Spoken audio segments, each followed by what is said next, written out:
ಇವತ್ತು ಒಂದು nursery start ಮಾಡಬೇಕು ಅಂದರೆ ಏನೇನೆಲ್ಲ ಕ್ರಮಗಳನ್ನ ನಾವು ತಗೋಬೇಕಾಗುತ್ತೆ, ಎಷ್ಟೆಲ್ಲ ಇನ್ವೆಸ್ಟ್ಮೆಂಟ್ ಬರ್ಬೋದು, ಏನೇನೆಲ್ಲ ಸಮಸ್ಯೆಗಳು ಬರ್ಬೋದು ಅಣ್ಣ? ನಮಸ್ಕಾರ ಅಣ್ಣ, ನಿಮ್ಮ ಹೆಸರು? ನಮಸ್ತೆ, ಗಣೇಶ್ ಅಂತ. ಅಣ್ಣ ನಿಮ್ಮ ಹೆಸರು? ವಿನಯ್. ಅಣ್ಣ ಯಾವ ಊರಣ್ಣ?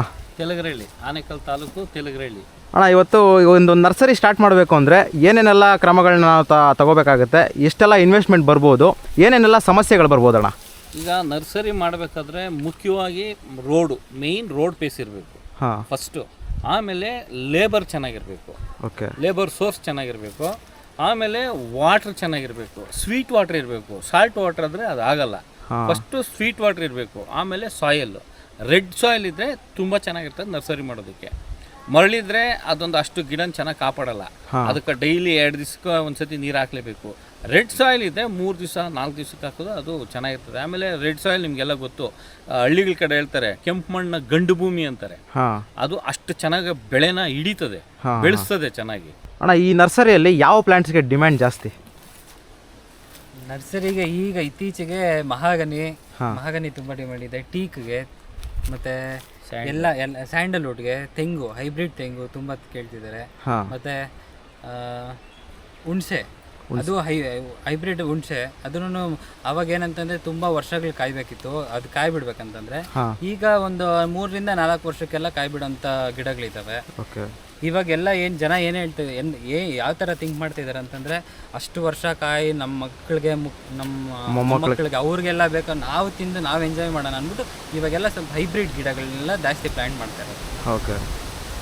ಆಮೇಲೆ ಈಗ ಇನ್ನೊಂದೇನೆಂದರೆ, ನರ್ಸರಿಯಿಂದ ಒಂದೇ ಥರ ಇಲ್ಲ. ಹೂವಿನ ಗಿಡ ಬೇರೆ ಇದೆ, ಹಣ್ಣಿನ ಗಿಡ ಬೇರೆ ಇದೆ.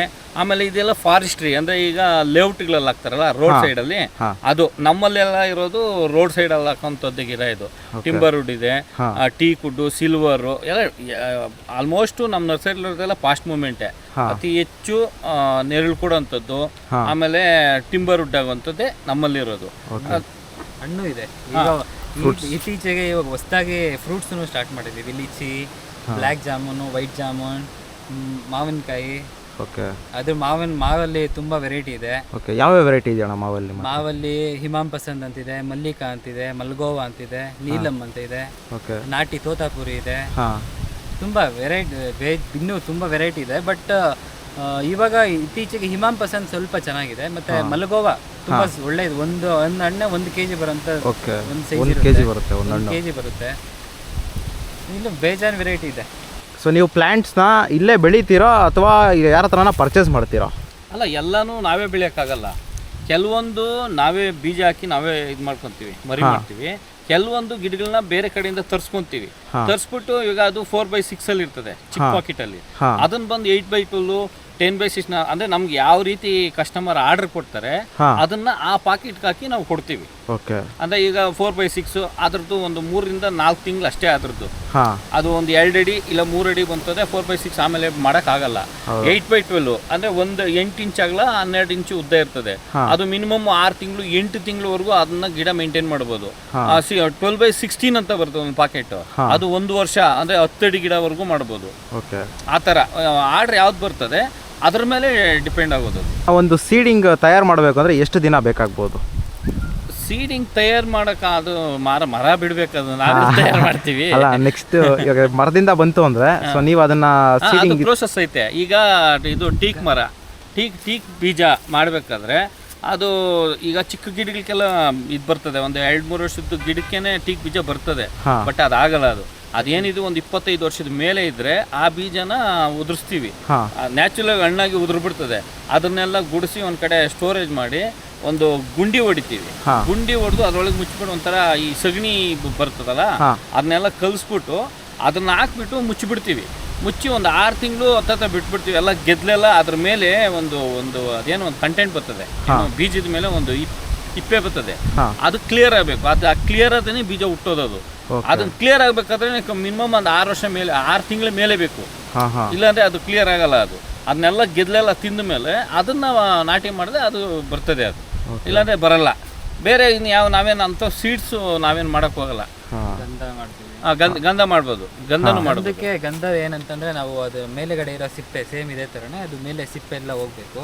ಅದಕ್ಕೆ ನಾವು ಏನು ಒಂದು ಮೇಲೆ ಸೀಡ್ಸ್ ಕೋಟ್ ಎಲ್ಲ ಹೋಗೋದಕ್ಕೆ ಹಾ. ಮತ್ತು ನೀರಲ್ಲಿ ಸ್ವಲ್ಪ ನೆನೆಸ್ತೀವಿ, ಸಗಣಿ ಎಲ್ಲ ಹಾಕಿ ನೆನೆಸಿ ಅದನ್ನಂಗೆ ಡೈರೆಕ್ಟ್ ಬೆಡ್ ಮೇಲೆ ಹಾಕಿ ಹಾ. ಅದ್ರ ಮೇಲೆ ಒಂದು ಲೇಯರ್ ಅಷ್ಟು ಮರಳು ಹಾಕ್ಬಿಡ್ತೀವಿ.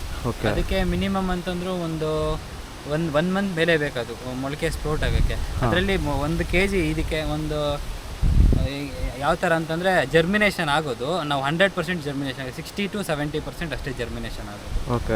ನಾಟಿ ಮಾಡಿದ ಬೀಜ ಯಾವುದು ಕರೆಕ್ಟ್ 100% ಬರಲ್ಲ. ಹಾಂ. ಅದು ಒಂದು 50% ಗ್ಯಾರಂಟಿ ಕೊಡ್ಬೋದು. ಈಗ ಒಂದು 60% ಬರ್ತದೆ. ಹಾಂ. ಆಮೇಲೆ ನಾವು ಅದನ್ನ ಕಿತ್ತು ಬೇರೆ ಕಡೆ ನಾಟಿ ಮಾಡಿದ್ರೆ ಅವಾಗ ಒಂದು 10 to 20% ಹೋಗಿ ಹೋಗ್ತದೆ. ಆಮೇಲೆ ಅದನ್ನು ತೊಗೊಂಡು ಚಿಕ್ಕ ಬ್ಯಾಗ್ ಹಾಕಬೇಕು, ಚಿಕ್ಕ ಬ್ಯಾಗು ಆ ಚಿಕ್ಕ ಬ್ಯಾಗಲ್ಲಿ ಅದರಲ್ಲಿ ಒಂದು ಅಡಿ ಗಿಡ ಆದಮೇಲೆ ಅದನ್ನ ಮತ್ತೆ ಒಂದು ಟ್ರಾನ್ಸ್ಪ್ಲಾಂಟ್ ಮಾಡ್ತಾ ಇರಬೇಕು.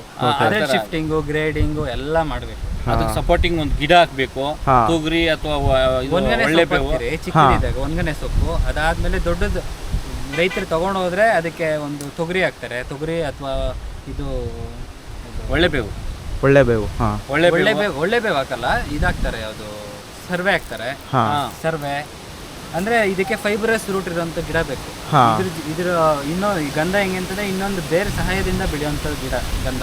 ಓಕೆ. ಇವಾಗ ಹೊಸದಾಗಿ ನರ್ಸರಿ ಬಿಸ್ನೆಸ್ ಸ್ಟಾರ್ಟ್ ಮಾಡ್ತೀನಿ ಅನ್ನೋರಿಗೆ ಏನು ಸಲಹೆ ಕೊಡ್ತೀರಾ? ಏನಿಲ್ಲ, ನಾನು ಹೇಳಿದ್ನಲ್ಲ, ರಸ್ತೆ, ಮಣ್ಣು, ನೀರು, ಲೇಬರು ಇದ್ರೆ ಖಂಡಿತ ಮಾಡ್ಬೋದು. ಓಕೆ. ಯಾಕಂದರೆ ಗಿಡ ಮರ ಈಗ ಕೊರೋನಾ ಬಂದ್ಮೇಲಂತೂ ಪ್ರಕೃತಿ ಕಡೆ ಸ್ವಲ್ಪ ಜನ ಹಿಂಗೆ ಮುಖ ಮಾಡೋರೆ. ಹೌದು. ಅದಕ್ಕೆ ಮೊದಲು ಗಿಡ ಹೊಡೆಯೋರೇ ಇದ್ರು, ಬೆಳೆಯೋರು ಇರಲಿಲ್ಲ.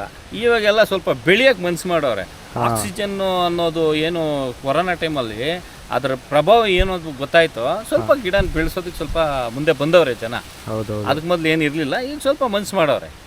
ಎಷ್ಟು ಇನ್ವೆಸ್ಟ್ಮೆಂಟ್ ಬೇಕಾಗುತ್ತಣ್ಣ ಒಂದು ನರ್ಸರಿ ಸ್ಟಾರ್ಟ್ ಮಾಡಬೇಕು ಅಂದರೆ? ಎಷ್ಟು ಜಾಗ ಬೇಕಾಗುತ್ತೆ, ಎಷ್ಟು ಇನ್ವೆಸ್ಟ್ಮೆಂಟ್ ಬೇಕಾಗುತ್ತೆ? ಡಿಪೆಂಡ್ಸ್. ಅದು ನೀವು ಯಾವ ಥರ ಗಿಡ ಹಾಕ್ತೀರಾ, ಯಾವ ಥರ. ಈಗ ಫ್ಲೋರಿಕಲ್ಚರ್ ಇದೆ, ಫಾರೆಸ್ಟ್ರಿ, ಮತ್ತು ಇದು ಟಿಂಬರ್ ವೆರೈಟಿ ಮಾಡ್ಬೋದು, ಅಥವಾ ಬರೀ ಫ್ರೂಟ್ಸ್ ವೆರೈಟಿ ಮಾಡ್ಬೋದು, ಇಲ್ಲ ಇಂಡೋರ್ ಪ್ಲ್ಯಾಂಟ್ಸ್ ಮಾಡ್ಬೋದು, ಔಟ್ಡೋರ್ ಪ್ಲ್ಯಾಂಟ್ಸ್ ಮಾಡ್ಬೋದು. ಓಕೆ. ಅಂದರೆ ನಿಮ್ಗೆ ಎಷ್ಟು ನೀವು ಯಾವ ಥರ ದೊಡ್ಡದಾಗಿ ಮಾಡಬೇಕು ಅಂತಂದರೆ 1 ಎಕರೆ ಇದ್ರೂ ಸಾಕು, ಅರ್ಧ ಎಕರೆ ಇದ್ರೂ ಸಾಕು. ಬಟ್ ಏನಂತಂದ್ರೆ ಇಂಡೋರ್ ಪ್ಲ್ಯಾಂಟ್ಸ್ ಮಾಡ್ಬೇಕಂತಂದ್ರೆ ಶೇಡ್ಸ್ ಇರಬೇಕು ಅದಕ್ಕೆ. ಗ್ರೀನ್ ಹೌಸ್ ಥರ ಶೇಡ್ ನೆಟ್ ಅಲ್ಲಿ ಪಾಲಿ ಹೌಸ್ ಎಲ್ಲ ನಾನು ಪಾಲಿ ಹೌಸ್ ಮಾಡ್ಕೋಬೇಕಂದ್ರೆ ಅದೆಲ್ಲ ನಾನು ಮದರ್ ಪ್ಲ್ಯಾಂಟಿಂದ ಸೀಡ್ಸ್ ತಂದಿರ್ತೀರಲ್ಲ, ಅದು ಜರ್ಮಿನೇಷನ್ಗೆಲ್ಲ ಪಾಲಿ ಹೌಸ್ ಯೂಸ್ ಮಾಡ್ಬೋದು. ಮತ್ತು ಒಂದೊಂದು ಟೆಂಪ್ರೇಚರ್, ಈಗ ಯಾವುದು ರೆಡ್ ಸ್ಯಾಂಡಲ್ಲಿ ಅದಕ್ಕೆ ಟೆಂಪ್ರೇಚರ್ ಜಾಸ್ತಿ ಬೇಕು. ಅದು ನಮ್ಮ ಕಡೆಗೆ ಅಷ್ಟು, ಅದು ನಮ್ಮ ವಾತಾವರಣಕ್ಕೆ ಅಷ್ಟು ಸೆಟ್ ಆಗಲ್ಲ. ಟೆಂಪ್ರೇಚರ್ ಎಲ್ಲಿ ಜಾಸ್ತಿ ಇರುತ್ತೆ ಅಲ್ಲಿ ಚೆನ್ನಾಗಿ ಗ್ರೋತ್ ಆಗುತ್ತೆ. ಮತ್ತು ಈಗ ಸಿಲ್ವರು, ಟೀಕು ಮತ್ತು ಮಹಾಗನಿ ಇದೆಲ್ಲ ನಾರ್ಮಲ್, ಇವೆಲ್ಲನೂ ಬೆಳೆಸ್ಕೋಬೋದು. ಈಗ ನಮ್ಮ ಕಡೆ 30 to 35 ಇಲ್ಲ 38 ಡಿಗ್ರಿ ಸೆಲ್ಸಿಯಸ್ ಇರೋದು ನಮ್ಮ ಕಡೆ ವಾತಾವರಣ. ಈಗ ರಾಜಮಂಡ್ರಿ ಆಗ್ಬೋದು ಅಥವಾ ತಮಿಳ್ನಾಡು ಬೇರೆ ಕಡೆ ಎಲ್ಲ 40-47 ಡಿಗ್ರಿ ಇರ್ತದೆ. ಅಷ್ಟು ಡಿಗ್ರಿ ಉಷ್ಣಾಂಶ ಇದ್ದವಾಗ ಗಿಡ ತುಂಬ ಫಾಸ್ಟ್ ಬೆಳೀತದೆ. ಕೆಲವ್ರು ಹೇಳ್ತಾರೆ ಅಷ್ಟು ಬಿಸಿನ ಗಿಡ ಬೆಳೀತದ ಅಂತ. ತಪ್ಪು. ಅದು ನೆರಳಲ್ಲಿ ಮಾತ್ರ ಒಂದು ಸ್ವಲ್ಪ ಬೆಳೀತಾರೆ ಗಿಡ, ಸಣ್ಣ ಗಿಡನ ಸ್ವಲ್ಪ ಹಾಕಿದ ದೊಡ್ಡ ಪಾಕೆಟ್ಗೆ ರೀಪ್ಲಾಂಟ್ ಮಾಡಿದ ತಕ್ಷಣ ಸಿಕ್ಕಾಪಟ್ಟೆ ಸ್ಪೀಡಾಗಿ ಹೋಗ್ತದೆ. ಬಟ್ ಅದು ದಪ್ಪ ಆಗಲ್ಲ, ಸಣ್ಣಕ್ಕೆ ಹೋಗ್ಬಿಡ್ತದೆ. ಅದನ್ನ ನಮ್ಮ ಕ್ಲೈಮೇಟಿಗೆ ತಂದು ಅದನ್ನ ಕುದಿಸ್ಬೇಕು. ನಮ್ಮ ಬೇರೆ ಕ್ಲೈಮೇಟಲ್ಲಿ ಇರೋ ಗಿಡನ ನಮ್ಮ ಕ್ಲೈಮೇಟಿಗೆ ತಂದು ಕುದಿಸ್ಬೇಕಂದ್ರೆ ಮಿನಿಮಮ್ ಒಂದು 3 ತಿಂಗಳಾದ್ರೂ ಬೇಕು. ಅದೆಲ್ಲ ಬಂದ ತಕ್ಷಣ ಎಲ್ಲ ಉದ್ರೋಗ್ಬಿಡ್ತದೆ. ಅಣ್ಣ ಈಗ ಏನು ಪ್ರಾಬ್ಲಮ್ ಆಗಿದೆ ಅಂದರೆ ಜಾಸ್ತಿ ಆನ್ಲೈನಲ್ಲಿ ಈ ಗಿಡಗಳನ್ನ ನರ್ಸರಿ ಪ್ಲಾಂಟೇಶನ್ ಸಪ್ಲೈ ಮಾಡೋರು ಜಾಸ್ತಿ ಇದ್ದಾರೆ. ಸೊ ಒಂದು ಸ್ಟೇಟಿಂದ ಇನ್ನೊಂದು ಸ್ಟೇಟಿಗೆ ಪ್ಲಾಂಟ್ಸ್ ಬರೋದು ಆ ಥರ ಎಲ್ಲ ಆಗುತ್ತೆ. ಸೊ ಈಗ ಅದರಲ್ಲಿ ಪ್ರಾಬ್ಲಮ್ಸ್ ಏನೇನು ಬರುತ್ತೆ ಆ ಥರ ಪ್ಲಾಂಟ್ಸಲ್ಲಿ? ಆ ಥರದ್ರಲ್ಲಿ ಏನು ಪ್ರಾಬ್ಲಮ್ಸ್ ಆಗಲ್ಲ. ಈಗ ನಾವು ಎಕ್ಸ್ಪೋರ್ಟ್ ಮಾಡ್ತೀವಿ, ನಾವು ತಮಿಳ್ನಾಡು, ಹೈದ್ರಾಬಾದು, ವೈಜಾಗು ಎಲ್ಲ ಕಡೆ ಕಳಿಸ್ತೀವಿ, ನಾವು ಅವ್ರ ಕಡೆ ತರಿಸ್ಕೊತೀವಿ. ಆ ಥರದ್ರಲ್ಲಿ ಏನು ಪ್ರಾಬ್ಲಮ್ ಆಗಲ್ಲ. ಅಂದರೆ ನಮಗೆ ಏನು ಪ್ರಾಬ್ಲಮ್ ಆಗುತ್ತಂತಂದರೆ ಈ ಚಿಕ್ಕದು ಹುಳಗಳು ಬರುತ್ತೆ. ಅದು ಇವಾಗ ನಮ್ಮ ಕಡೆಗೆ ಇರಲ್ಲ. ಅದು ಆ ಕಡೆಯಿಂದ ನಮ್ಮ ಕಡೆಗೆ ಬಂದ್ಬಿಟ್ಟು ಇಲ್ಲಿ ನಮ್ಮ ಒಂದು ಶಂಕು ಥರ ಒಂದು ಚಿಕ್ಕದು ಜಲ್ಲಿ ಟೈಪ್ ಹುಳ ಬರುತ್ತೆ. ಅದು ನಮ್ಮ ಕಡೆಗೆ ಇದೇ ಇದಿಲ್ಲ. ಅದು ಈ ಕಡೆ ತಮಿಳ್ನಾಡು, ಆಂಧ್ರ ಕಡೆಯಿಂದ ಆ ಕಡೆಯಿಂದ ಬಂದು ನಮ್ಮ ಕಡೆಗೆ ಇದಾಗ್ಬಿಟ್ಟಿದೆ. ಅಂದರೆ ಇಲ್ಲೆಲ್ಲ ಫುಲ್ ಅದು ಸ್ಪ್ರೆಡ್ ಆಗ್ಬಿಡ್ತು. ಮತ್ತು ಈ ಗಿಡದ ರೋಗ ಅದೆಲ್ಲ ಕಾಮನ್, ಇನ್ಸೆಕ್ಟಿಸೈಡ್ಸ್, ಪೆಸ್ಟಿಸೈಡ್ಸ್ ಹೊಡಿಲೇಬೇಕು ಎಲ್ಲ ಕಡೆಗೂ. ಅದೆಲ್ಲ ಏನು ತೊಂದರೆ ಇಲ್ಲ. ಆ ಥರ ಏನು ಅಂದರೆ ಸ್ಪ್ರೆಡ್ ಆಗೋಂಥ ಅಂಥದ್ದು ಏನು ಕಾಣಲ್ಲ. ಅಲ್ಲ, ನರ್ಸರಿ ಸ್ಟಾರ್ಟ್ ಮಾಡಬೇಕಾದ್ರೆ ಬಜೆಟ್ ಕೇಳಿದ್ರೆ 1 ಲಕ್ಷದಿಂದನೂ ಶುರು ಮಾಡ್ಬೋದು, 100 ಕೋಟಿಯಿಂದನೂ ಶುರು ಮಾಡ್ಬೋದು. ಅಷ್ಟು ಬೆಲೆ ಇದೆ ನರ್ಸರಿ. 1 ಲಕ್ಷ ಇದ್ರೂ ಶುರು ಮಾಡ್ಬೋದು. ಬಂಡವಾಳ ಜಾಸ್ತಿ ಇದೆ, ತುಂಬ ಹೈಟೆಕ್ ಆಗಿ ಮಾಡ್ಬೇಕಂದ್ರೆ 100 ಕೋಟಿ ಇದ್ರೂ ಮಾಡ್ಬೋದು. ಯಾಕಂದ್ರೆ ಆ ಲೆವೆಲ್ಗೆ ಹೋಗ್ತದೆ. ಹಸಿರು ಮನೆ ಮಾಡ್ಕೊಂಡು ಅದ್ರಲ್ಲಿ ಗಿಡ ಬೆಳೆಯೋದೇ ಅದು ವ್ಯಾಲ್ಯೂ ಇರ್ತದೆ. ನಾವು ಓಪನ್ ಫೀಲ್ಡಾಗಿ ಬೆಳೆಯೋದು ನಮ್ಮದು. ಇಲ್ಲಿ 10 ರೂಪಾಯಿ ಇದ್ರೆ ಅದೇ ಗಿಡನ ತಗೊಂಡೋಗಿ ಅಲ್ಲಿ 100 ರೂಪಾಯಿ ಮಾರ್ತಾರೆ. ಅಷ್ಟೇ ವ್ಯತ್ಯಾಸ. 1 ಲಕ್ಷ ಇದ್ರೂ ಮಾಡ್ಬೋದು, ಕೋಟಿ ರೂಪಾಯಿ ಇದ್ರೂ ಮಾಡ್ಬೋದು, 100 ಕೋಟಿ ಇದ್ದು ನರ್ಸರಿ ಮಾಡ್ಬೋದು. ನಾವು ಫಾಸ್ಟಾಗಿ ಇನ್ಕಮ್ ಬರಬೇಕಂದ್ರೆ ಯಾವ ತಳಿನ ಚೂಸ್ ಮಾಡಬೇಕು? ಫಾಸ್ಟಾಗಿ ಇನ್ಕಮ್ ಅಂತಂದರೆ ನಿಮಗೆ ಈಗ ತೆಂಗಿನ ಮರ 3 ವರ್ಷಕ್ಕೆ ಬರುತ್ತೆ, ಹಲಸಿನ ಮರ 3 ವರ್ಷಕ್ಕೆ ಬರುತ್ತೆ. ಓಕೆ. ಏನು ಫಲ ಕೊಡುವಂಥ ಮರಗಳು 2 ರಿಂದ 3 ವರ್ಷಕ್ಕೆಲ್ಲ ಸ್ಟಾರ್ಟ್ ಆಗ್ಬಿಡ್ತದೆ. ಸಪೋಟ ಇರ್ಬೋದು, ಮಾವು ಇರ್ಬೋದು, ದಾಳಿಂಬೆ ಇರ್ಬೋದು. ಅವೆಲ್ಲ ಈಗ ನಮ್ಮ ಕಡೆನೇ ಸೇಬು ಬೆಳೆಯುವಂಥ ಅವಕಾಶನೂ ಮಾಡ್ತವ್ರೆ, ಸುಮಾರು ಕಡೆ ಬೆಳೆದವ್ರೆ. ಡ್ರ್ಯಾಗನ್ ಫ್ರೂಟ್ಸ್ ಇರ್ಬೋದು. ಸ್ವಲ್ಪ ಇನ್ವೆಸ್ಟ್ಮೆಂಟ್ ಜಾಸ್ತಿ, ಬಟ್ 2-3 ವರ್ಷಕ್ಕೆಲ್ಲ ಸ್ಟಾರ್ಟ್ ಆಗ್ಬಿಡುತ್ತೆ. ಆಮೇಲೆ ಒಂದು 10-15 ವರ್ಷ 20 ವರ್ಷ ಏನು ತಪ್ಪತ್ತ ಇಲ್ಲ. ಎಲ್ಲ ಪ್ರತಿ ವರ್ಷ ವರ್ಷಕ್ಕೆ 2 ಕೊಯ್ಲು ಕೊಡುವಂಥದ್ದು ಬೆಳೆಗಳೈತೆ. ಮಾವಿರ್ಬೋದು, ಆಮೇಲೆ ಕೆಲವೊಂದು ವೆರೈಟಿಗಳು ವರ್ಷಕ್ಕೆ 2 ಫಸಲು ಕೊಡ್ತದೆ. ಆ ಥರನೂ ಇದೆ. ಒಂದು ಫಸಲು ಕೊಡೋದು, ಒಂದು ಫಸಲು ಕೊಡೋದಕ್ಕೆ ಆಯಾಸ ಜಾಸ್ತಿ ಇರ್ತದೆ, 2 ಫಸಲು ಕೊಡೋದಕ್ಕೆ ಆಯಾಸ ಸ್ವಲ್ಪ ಕಮ್ಮಿ ಇರ್ತದೆ ಅಷ್ಟೇ. ಇದೆ, ತುಂಬ ವೆರೈಟಿ ಇದೆ. ಕಡಿಮೆ ಇನ್ವೆಸ್ಟ್ಮೆಂಟಲ್ಲಿ ಯಾವ್ಯಾವ ಕ್ರಾಪ್ಸು ಮಾಡ್ಬೋದಣ್ಣ? ಈಗ ಕಡಿಮೆ ಇದರಲ್ಲಿ ನೀಲಗಿರಿ ಮಾಡ್ಬೋದು, ಸರ್ವೆ ಮಾಡ್ಬೋದು, ಸಿಲ್ವರ್ ಮಾಡ್ಬೋದು, ಆಮೇಲೆ ಹೆಬ್ಬೇವು ಮಾಡ್ಬೋದು, ಟೀಕ್ ವುಡ್ ಮಾಡ್ಬೋದು. ಇವೆಲ್ಲ ಒಂದು 5-10 ರೂಪಾಯಿ 15 ರೂಪಾಯಿ ಒಳಗಡೆನೆ. ಒಂದು 2 ಅಡಿ 3 ಅಡಿ ಗಿಡ. ಆದ್ರೆ ಬ್ಯಾಗ್ ಸೈಜ್ ಮೇಲೆನೂ ಡಿಪೆಂಡ್ ಆಗುತ್ತೆ. ದೊಡ್ಡ ಬ್ಯಾಗ್ ಇದು 1 ಅಡಿ ಇದ್ರೂ ಅದು 50 ರೂಪಾಯಿ ಇರುತ್ತೆ. ಅಂದ್ರೆ 14x20 ಈ ಥರ ಬೇರೆ ಬೇರೆ ಒಂದೊಂದು ಬ್ಯಾಗ್ ಸೈಜ್ ಮೇಲೆ ಡಿಪೆಂಡ್ ಆಗುತ್ತೆ, ಹೈಟ್ ಮೇಲೆ ಡಿಪೆಂಡ್ ಆಗುತ್ತೆ. ಲಾಂಗ್ ಟರ್ಮ್ ಇನ್ಕಮ್ ಕೊಡುವಂಥ ಯಾವ್ದಾವ್ದಿದೆ ಗಿಡಗಳು? ಲಾಂಗ್ ಟರ್ಮ್ ಅಂತಂದರೆ ಶ್ರೀಗಂಧ, ತೆಂಗು, ಹುಣಸೆ, ಮಾವು, ಇಂಥದ್ದು ಲಾಂಗ್ ಟರ್ಮ್ ಇವೆಲ್ಲ. ಈ ಶ್ರೀಗಂಧ ಹಾಕಿದ್ರೆ ನಿಮಗೆ ನಾನು ಆಗಲೇ ಹೇಳಿದೆ, ನಿಮಗೆ 20 ರಿಂದ 30 ವರ್ಷ ವೆಯ್ಟ್ ಮಾಡಿದ್ರೆ ನಿಮ್ಗೆ ಅದೊಂಥರ ಏನಂತ ರಿಟೈರ್ಮೆಂಟ್ಗೆ ದುಡ್ಡು ಬರೋಂಥ ಕ್ರಾಪ್ ಅದು ಶ್ರೀಗಂಧ. ಮತ್ತು ಇದು ತೆಂಗು ಅಷ್ಟೇ. ತೆಂಗು ಏನಂತಂದ್ರೆ 2-3 ವರ್ಷಕ್ಕೆ ಇವಾಗ ಹೈಬ್ರಿಡ್ ತುಂಬ ಇದೆ. ಇವಾಗ ನಾರ್ಮಲಾಗಿ ಇವಾಗ ಜನರ ಆಯಸ್ಸೇ ಒಂದು 60 ರಿಂದ 70 ವರ್ಷಕ್ಕೆ ಬಂದಿದೆ ನಾವು ತಿನ್ನೋಂಥ ಆಹಾರಗಳಿಂದ. ಇವಾಗ ಹೈಬ್ರಿಡ್ ತೆಂಗು ಏನಂತಂದರೆ ಅದು ಮಿನಿಮಮ್ ಅಂದರೆ ಒಂದು 60 ರಿಂದ 70 ವರ್ಷ ಮಿನಿಮಮ್ ಇದ್ದೇ ಇರುತ್ತೆ. ಅಷ್ಟರಲ್ಲಿ ಇವಾಗ ಜನ ಏನು ಯೋಚನೆ ಮಾಡ್ತಾರೆ ಅಂದರೆ ನಾವು ಎಂಜಾಯ್ ಮಾಡೋಣ, ನಾವು ತಿಂದು ನಾವು ಆರಾಮಾಗಿ ನಾವು ಫಾರ್ಮ್ ಒಂದು ಚಿಕ್ಕದಾಗ ಒಂದು ಫಾರ್ಮ್ ಹೌಸ್ ಮಾಡಿಕೊಂಡು ಅದಕ್ಕೊಂದು ಸ್ವಲ್ಪ ತೆಂಗು ಹಾಕ್ಕೊಳೋದು, ಅಡಿಕೆ, ಅವ್ರಿಗೆ ಏನೇನು ಬೇಕು ಅಂತಂಥ ಫ್ರೂಟ್ಸು ಅಂತ ಗಿಡಗಳನ್ನೆಲ್ಲ ಹಾಕೊಂತಾರೆ. ಅಂದ್ರೆ ಮೊದಲೆಲ್ಲ ಈಗ ತೆಂಗು ಅಂದ್ರೆ ಬರೀ ತೆಂಗಿನ ತೋಟನೇ ಮಾಡ್ತಾ ಇದ್ರು. ಇವಾಗ ಇಲ್ಲ, ಮಿಶ್ರ ತಳಿ ಎಲ್ಲ ಹಾಕ್ತಾರೆ. ಒಂದ್ರಲ್ಲೇನೆ ಇದು ಚಪಟನೂ ಸಿಕ್ಬೇಕು, ಸೇಬು ಸಿಕ್ಬೇಕು, ದಾಳಿಂಬೆನೂ ಸಿಕ್ಬೇಕು, ತೆಂಗುನೂ ಇರಬೇಕು, ಎಲ್ಲ ರೀತಿಯ ಹಣ್ಣುಗಳು ಮನೆಗೆ ಆಗ್ಲಿ. ಮೊದಲೆಲ್ಲ ಈಗ ನಮ್ಮ ಮಗ ಹೇಳ್ದಂಗೆ ಮೊದಲು ನಮ್ಮ ಅಪ್ಪವ್ರು ಹಾಕಿದ್ದು ನಮ್ಗಾಗ್ತಾಯಿತ್ತು, ನಾವು ಬೆಳೆದ ನಮ್ಮ ಮಕ್ಳಿಗಾಗ್ಲಿ ಅನ್ನೋದೈತಿ. ಈಗೇನಿಲ್ಲ, ಎಲ್ಲ ನಾವೇ ತಿಂದು ನಾವೇ ಬೆಳೆದು ನಾವೇ ತಿನ್ಬೋದು. ಆ ರೀತಿ ಬೆಳೆಗಳೈತೆ. ಆರಾಮಾಗಿ ನಾವೇ ಬೆಳೆದು ನಾವೇ ತಿನ್ಬೋದು ಈಗ. ಆ ಥರ ಫಾಸ್ಟಾಗಿ ಇನ್ಕಮ್ ಬರುವಂಥ ಕ್ರಾಪ್ಸ್ ಯಾವುದಾದಿದೆ? ಫಾಸ್ಟಾಗಿ ಅಂತಂದರೆ ಈಗ ಇದಾಕ್ಬೋದು, ಇದು ಹೆಬ್ಬೇವು ಹಾಕ್ಬೋದು. ಹೆಬ್ಬೇವು ಅಂತಂದರೆ ಅದೆಲ್ಲನೂ ಒಂದು 5 ರಿಂದ 6 ವರ್ಷಕ್ಕೆಲ್ಲ ಕಟಿಂಗ್ ಮಾಡೋದು. ಅದರಲ್ಲೂ ಈಗ ಅದು ಫುಲ್ ಪ್ಲೇವುಡ್ಗೆ ಪೇಪರ್ಗೆ ಅದು ತುಂಬ ಹೋಗ್ತಿದೆ. ಎಲ್ಲರಿಗೂ ನಮ್ಮ ಯುವ ಮಿತ್ರರಿಗೆ ಏನು ಹೇಳ್ತೀನಿ ಅಂತಂದರೆ, ಎಲ್ಲರೂ ಪರಿಸರನ ಎಲ್ಲರೂ ಒಂದು ಗಿಡ ಬೆಳೆಸಿ ನಾಡನ್ನು ಉಳಿಸಿ ಅಂತ ಹೇಳ್ತೀನಿ ಅಷ್ಟೇ. ಅಲ್ಲ, ಪ್ರತಿ ವರ್ಷ ಬರೀ ಪರಿಸರ ಅನ್ನೋದು ಜೂನ್ 5ನೇ ತಾರೀಕು ವಿಶ್ವ ಪರಿಸರ ದಿನಾಚರಣೆ. ಬರೀ ಅದಕ್ಕೆ ಆಗಬಾರ್ದು. ನಿಮ್ಮ ಹುಟ್ಟದ ಹಬ್ಬದ್ದು, ನಿಮ್ಮ ಮದುವೆ ಆಗಿದ್ದ ದಿವಸಕ್ಕೆ, ನಿಮ್ಮ ಮಕ್ಕಳ ಬರ್ತ್ಡೇಗೆ ಒಂದೊಂದು ಗಿಡ ನೋಡಿ, ಅದನ್ನ ಊತ್ಬಿಟ್ಟು ಆವತ್ತೇ ಮುಕ್ತಾಯ ಮಾಡಿಬಿಡ್ರಿ. ಅದಕ್ಕೆ ವಾರಕ್ಕೊಂದು 2 ದಿವಸ ನೀರು ಹಾಕಿ ಅದನ್ನು ನಿಮ್ಮ ಮಕ್ಳ ಥರ ಬೆಳೆಸಿ. ಮಕ್ಕಳು ನಿಮ್ಮನ್ನು ಬಿಟ್ಟೋಗ್ಬೋದು, ಆದರೆ ಮರ ನಿಮ್ಮನ್ನು ಬಿಟ್ಟೋಗಲ್ಲ. ನಿಮ್ಮ ಲೈಫ್ ಲಾಂಗ್ ಅದು ಕಾಪಾಡುತ್ತೆ. ನರ್ಸರಿಯಲ್ಲಿರುವಂಥ ಸರ್ಟಿಫಿಕೇಟ್ ನೋಡಿ ಗಿಡ ಪರ್ಚೇಸ್ ಮಾಡಬೇಕಾ, ಅಥವಾ ಆ ತಳಿ ಮೇಲಿರುವಂಥ ವೆರೈಟಿ ಲೇಬಲ್ ಬರುತ್ತಲ್ಲ ಅದ್ರ ಮೇಲೆ ಗಿಡ ಪರ್ಚೇಸ್ ಮಾಡಬೇಕಾ? ಅದೆಲ್ಲ ಏನಿಲ್ಲ. ಈಗ ಏನಂತಂದರೆ, ಈಗ ರೈತರೇನು ಕಡಿಮೆ ಇಲ್ಲ, ರೈತರಿಗೆಲ್ಲ ಗೊತ್ತು ಯಾವ ಥರ ಒಂದು ಗಿಡ ನೋಡಿದ ತಕ್ಷಣ ಚೆನ್ನಾಗಿದೆಯಾ ಚೆನ್ನಾಗಿಲ್ಲ ಅಂತ ಅವ್ರಿಗೆ ಗೊತ್ತಾಗುತ್ತೆ. ಬಟ್ ಏನಂತಂದರೆ, ನಮ್ಮ ಲೋಕಲ್ ನರ್ಸರಿಗಳಲ್ಲಿ ತೊಗೊಂಡ್ರೆ ನಾವೇನು ಒಂದು ಮಿನಿಮಮ್ ಬಡ್ಜೆಟ್ ಇಟ್ಕೊಂಡು ನಾವು ಸೇಲ್ ಮಾಡ್ತೀವಿ. ಅದೇ ಹೈಟೆಕ್ ನರ್ಸರಿಗೆ ಹೋದರೆ ಅದೇ ಗಿಡನೇ ನಾವೇ ಅವ್ರಿಗೆ ಸಪ್ಲೈ ಮಾಡ್ತೀವಿ. ನಾವೀಗ 10 ರೂಪಾಯಿ ಕೊಟ್ಟರೆ ಅವರು ಮಾರ್ಜಿನ್ ಇಟ್ಕೊಂಡೇ ಮಾಡಲೇಬೇಕು. ಅವರು ಒಂದು ಸ್ವಲ್ಪ ಮಾರ್ಜಿನ್ ಇಟ್ಕೊಂಡು ಅವ್ರು ಸೇಲ್ ಮಾಡ್ತಾರೆ. ಅಷ್ಟೇ ಡಿಫ್ರೆನ್ಸ್, ಇನ್ನೇನು ಮತ್ತೇನಿಲ್ಲ. ಇವತ್ತಿನ ಪರಿಸ್ಥಿತಿ ಹೆಂಗಾಗೈತೆ ಅಂದರೆ, ಹುಟ್ಟೋ ನಾಯಿ ಮರಿಗೂ ತಾಯಿ ಕಾರ್ಡ್ ಕೊಡ್ತಾರೆ. ಆ ಥರ ಪರಿಸ್ಥಿತಿ ಆಗಿರೋದ್ರಲ್ಲಿ ಗಿಡಗಳಿಗೆ ಸರ್ಟಿಫಿಕೇಟ್ ಕೊಡೋದ್ರಲ್ಲಿ ಏನು ತಪ್ಪೇನಿಲ್ಲ. ಬಟ್ ಏನಿಲ್ಲ, ಅವರವರ ಅನುಭವದ ಪ್ರಕಾರ ಬೆಳ್ಕೊಂಡ್ರೆ ಸಾಕು, ಗಿಡ ತಗೊಂಡ್ರೆ ಸಾಕು, ಸಿಗ್ತದೆ. ಈಗ ನಿಮ್ಮ ಅನುಕೂಲಕ್ಕೆ ತಕ್ಕಂಗೆ ತಗೊಬೇಕು. ನಾನು ಇಂಥ ನರ್ಸರಿಲಿ ಇಂಥ ಜಾತಿ ಗಿಡ ಇಷ್ಟು ದುಡ್ಡು ಕೊಟ್ಟು ತಗೊಂಡೆ ಅಂತೇಳಿ ವಾಟ್ಸಪ್ಪಲ್ಲೋ ಒಂದು ಫೇಸ್ಬುಕ್ಕಲ್ಲೋ ಒಂದು ಫೋಟೋ ಹಾಕ್ಕೊಂತಾರೆ.